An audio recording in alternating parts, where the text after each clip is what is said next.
What is a Center for Independent Living? A Center for Independent Living, you can call it a CIL for short, is a unique organization that assists people with disabilities in achieving and maintaining independence. The function of a CIL, though, is often misunderstood. So let's take a look at how a CIL actually works and what makes it different from other types of services. At a CIL, the people we work with are consumers, not clients or patients. This is different from case management, where clients are often told what to do, or from doctors who, in general, diagnose conditions and prescribe treatments. We believe that people with disabilities themselves can make the best decisions for their own care and lives.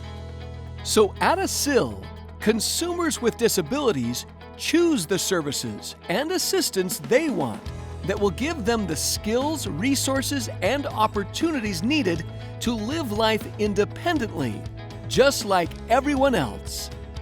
And because 51% of the staff and board of directors of a CIL are people with disabilities, the people making the decisions, running the programs, and sitting on the board can understand and relate to the consumer's needs. This model provides a level of peer support, consumer control, and expertise not found elsewhere.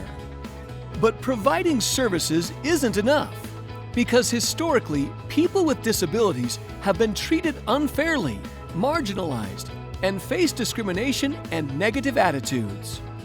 A CIL also works to shift the perception of disabilities to something ordinary and acceptable, something positive, and a part of life.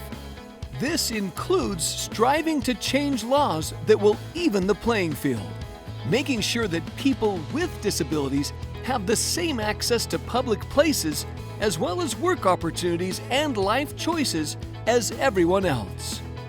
The focus of a CIL is on changing the system rather than fixing the person. Ultimately, a Center for Independent Living is a living, breathing representation of independent living philosophy. To learn more, watch the video, What is Independent Living Philosophy?